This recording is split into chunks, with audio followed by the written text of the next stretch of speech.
CPIM বলেছে 10 তারিখে তারা জানিয়ে দেবে। কি জানিয়ে দেবে? নির্বাচনে হুমায়ুন কবিরের দলকে কটা আসন ছাড়তে পারে সিপিআইএম। সিপিআইএম যুক্ত আইএসএফ যুক্ত হুমায়ুনের দল ইজুকাল টু কত? সংখ্যালঘু ভোট ব্যাংককে স্ট্রং করতে গেলে আইএসএফ এবং হুমায়ুন কবিরের দলকে সাথে নিয়ে চললে সিপিএম এর লাভ আছে, এটা বুঝছে আলিমুদ্দিন। এমন পরিস্থিতিতে কেন্দ্র তাকে ওয়াই প্লাস ক্যাটাগরি নিরাপত্তা বেষ্টনী দিল, এটাও কিন্তু খুব গুরুত্বপূর্ণ ভাববার বিষয়। নমস্কার, আমি সুচারু, আপনাদেরকে স্বাগত জানাই আজকের প্রতিবেদনে। আর আজকের প্রতিবেদন আবার সেই নির্বাচন কেন্দ্রিক, কারণ যে কোনো সময় নির্বাচন কমিশন নির্ঘণ্ট ঘোষণা করবে। রাজনৈতিক দলগুলোর মধ্যে এখনও চলছে তৎপরতা, প্রার্থী তালিকা নিয়ে তৎপরতা, জোট নিয়ে তৎপরতা এবং সেই সঙ্গে সমীকরণ নিয়ে তৎপরতা। মানুষের কাছে পৌঁছতে পারবে কোন দল, শেষ বেলায় বাজিমাত করতে পারবে কে, কার প্রতিশ্রুতিতে মানুষ সাড়া দেবেন, এই সমস্ত পরিকল্পনা, যোগ ভাগ গুণ বিয়োগ, এই সমস্ত জটিল সমাধান এখনই খুঁজে নিতে চাইছে রাজনৈতিক দলগুলো। আর আজকে আমরা বলবো পশ্চিমবঙ্গের আবার সেই জোট রাজনীতির কথা। আপনারা সকলেই জানেন যে ইতিমধ্যে বাম এবং আইএসএফ এর মধ্যে একটা জোট হয়ে গেছে। আসন সমঝোতা নিয়ে যদিও এখনও শীর্ষ পর্যায়ে বৈঠক চলছে বারে বারে, তবে বাম আইএসএফ জোট হচ্ছে সেটা নওশাদ সিদ্দিকীও ঘোষণা করেছেন, মোহাম্মদ সেলিমও ঘোষণা করেছেন। কিন্তু আসন ছাড়াছাড়ি নিয়ে এখনও একটা সমস্যার পরিবেশ রয়েছে। তবে সেই জট খুব দ্রুত কাটবে বলে মনে করছে আইএসএফও এবং বামেরাও। এরই মাঝে আমরা আগেই জানিয়েছিলাম যে হুমায়ুন কবির মোহাম্মদ সেলিমকে প্রায় 8 থেকে 10 দিন আগে একটি SMS ছেড়েছিলেন। এরপর হুমায়ুন কবিরের দলের অন্য প্রতিনিধিদের সঙ্গে আলোচনা হয়েছে বামফ্রন্টের সবচেয়ে বড় শরিক সিপিআইএমের। সিপিআইএম বলেছে 10 তারিখে তারা জানিয়ে দেবে। কি জানিয়ে দেবে? 10 তারিখে তারা হুমায়ুন কবিরের দলকে জানিয়ে দেবে যে এবারের যে 26-এর বিধানসভা নির্বাচন হতে চলেছে, সেই বিধানসভা নির্বাচনে হুমায়ুন কবিরের দলকে কটা আসন ছাড়তে পারে সিপিআইএম। অঙ্কটা আগে বুঝতে হবে, খুব জটিল অঙ্ক হয়ে রয়েছে। সিপিআইএম নিজে 170 থেকে 175টা আসনে লড়বে, এটা সিপিআইএম মনস্থ করে ফেলেছে। বাকি শরিক দল রয়েছে সিপিআই, আরএসপি, ফরওয়ার্ড ব্লক, অন্যান্য বিভিন্ন রাজনৈতিক দল রয়েছে। কিন্তু হুমায়ুন কবির যে মেসেজ মোহাম্মদ সেলিমকে, সিপিআইএমের রাজ্য সম্পাদককে পাঠিয়েছিলেন, সেখানে খুব সুস্পষ্টভাবে তিনি বলেছেন যে বামফ্রন্টের অন্যান্য শরিক দলকে তার দরকার নেই, ফরওয়ার্ড ব্লকের সঙ্গে জোট করার দরকার নেই, আরএসপির সঙ্গে জোট করার দরকার নেই, সিপিআইয়ের সঙ্গে জোট করার দরকার নেই, কারণ এই দলগুলো সাংগঠনিক ক্ষমতা তেমন নয়। তারা শুধু জোট করতে চায় বামফ্রন্টের বড় শরিক সিপিএম এর সঙ্গে, সিপিআইএম এর সঙ্গে। অর্থাৎ সিপিআইএম যুক্ত আইএসএফ যুক্ত হুমায়ুনের দল ইজুকাল টু কত আসন এই জোট পেতে পারে, তার একটা সমীকরণ ইতিমধ্যেই করা শুরু হয়ে গেছে। 3 দলই বিভিন্ন রকমভাবে আলোচনা করছে।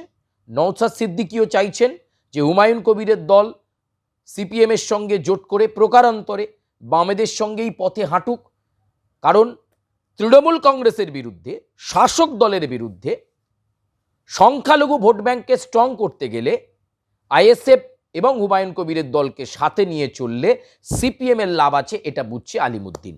আবার হুমায়ুন কবির বুঝছে সিপিএম এবং আইএসএফকে নিয়ে চললে তাহলে তৃণমূলের বিরুদ্ধে যে ভোটটা, সেটা খুব ভালোভাবে এই জোটের মধ্যে ত্বরান্বিত করা যাবে কংগ্রেসকে দুর্বল করতে গেলে।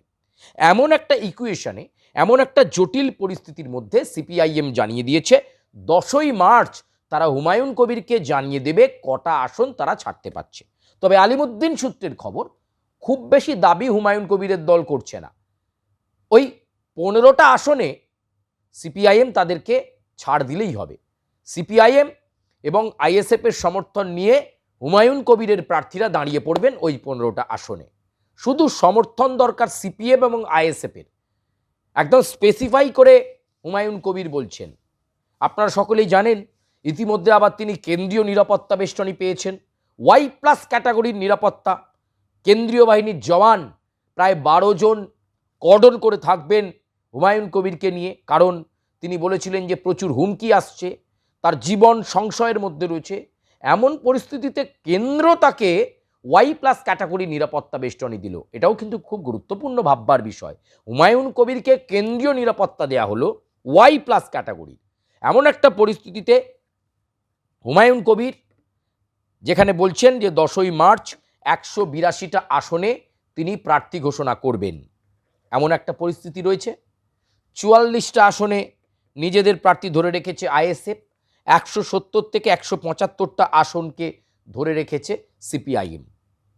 এই জায়গায় দাঁড়িয়ে হুমায়ুনের দলকে 15টা আসন ছাড়তে পারে আলিমুদ্দিন। সেটা যদি ছাড়ে আলিমুদ্দিন, তাহলে এই যে সিপিআইএম, আইএসএফ এবং হুমায়ুনের জোট, এই মহাজোট তৃণমূলের বিরুদ্ধে এবারে কতগুলো আসন তুলে নিতে পারে। অ্যাসেসমেন্টে তারা বলছে তৃণমূলের বিরুদ্ধে সিপিএম, আইএসএফ, হুমায়ুন, এবং আবার যদি অন্যভাবে দেখেন তাহলে হুমায়ুনকে সরিয়ে রেখে আইএসএফ, বামফ্রন্ট, এই ইকুয়েশনসগুলোকে মিলিয়ে প্রায় টার্গেটে রয়েছে 160টা আসন, 160। এই 160টা আসন পেলে তারা মনে করছেন লড়াই চিত্তাকর্ষক হয়ে যাবে। কিন্তু এই 150-60টা আসন তো আর ম্যাজিক ফিগার নয়। ফলে এই জোটকে নির্বাচনী বৈতরণী পেরোতে গেলে আরও অনেক বেশি পরিশ্রম করতে হবে। এবং মোহাম্মদ সেলিম এই কারণেই মরিয়া চেষ্টা করছেন যে বামফ্রন্টের মধ্যেকার দল তো বটেই, বামফ্রন্টের বাইরের দলগুলোকে যতটা সম্ভব জোটে তিনি রাখতে পারেন। কারণ সিপিএমের মূল লক্ষ্য তৃণমূলের বিরুদ্ধে লড়াই, ভারতীয় জনতা পার্টির বিরুদ্ধে লড়াই, কংগ্রেসের বিরুদ্ধে লড়াইয়ে আইএসএফ, হুমায়ুন কবিরের দল, এদেরকে সঙ্গে নিয়ে একসাথে চললে একটা ধাক্কা দিতে পারে মহাজোট, এমনটাই মনে করা হচ্ছে। 10 তারিখে সবটা জলের মতো পরিষ্কার হয়ে যাবে। তবে মৌখিকভাবে আলিমুদ্দিন অর্থাৎ সিপিআইএম যে চায় হুমায়ুন জোটে থাকুক, 15টা আসন নিয়ে জোটে থাকুক, সেটা তারা চাইছে। এখন দেখার যে কতটা উদার হতে পারলো সিপিআইএম এবং কোন জায়গা থেকে তারা আসন বের করে এই 15টা আসন হুমায়ুনকে দিতে পারে সেটা দেখার, নাকি আবার শরিকি দ্বন্দ্বে এই ফরওয়ার্ড ব্লক সিপিআই আরএসপির ঝামেলা সামলাতে গিয়ে হুমায়ুনকে দূরেই রাখবে সিপিআইএম, সেটা পরিষ্কার হবে 10ই মার্চ, মার্চের 10 তারিখ। প্রিয় দর্শক, আজকের মতো এ পর্যন্তই। তবে আপনাদের সঙ্গে আবার কোনো প্রতিবেদন নিয়ে খুব দ্রুত দেখা হচ্ছে। আমরা আপনাদের কাছে চেষ্টা করব আরও ভেরিফাইড ইনফরমেশন দেওয়ার জন্য। আপনারা অবশ্যই এই প্রতিবেদন কেমন লাগলো আপনারা জানাবেন। এই সিপিআইএম, আইএসএফ এবং হুমায়ুনের জোট কত আসন পেতে পারে? ওরা যে অ্যাসেসমেন্ট করছে 160টা, সেই আসনের ধারে কাছে কি তারা যেতে পারে বলে আপনাদের মনে হয়? কমেন্ট বক্সে আপনারা মন্তব্য করবেন, লাইক করবেন, সাবস্ক্রাইব করবেন, বেল আইকনে প্রেস করবেন এবং অবশ্যই এটাও আপনারা মন্তব্যে জানাবেন আর কোন রাজনৈতিক প্রতিবেদন আপনারা দেখতে চাইছেন, নির্বাচন কেন্দ্রিক আর কোন প্রতিবেদন আপনাদের পছন্দ রয়েছে। আপনাদের সুচিন্তিত ঠান্ডা মাথায় মতামত জানাবেন আমাদের প্ল্যাটফর্মে। আমরা চেষ্টা করব আপনাদের কাছে একেবারে স্বতন্ত্রভাবে সুস্পষ্ট তথ্য আপনাদের সামনে রেখে যাওয়ার জন্য। ধন্যবাদ, সঙ্গে থাকবেন।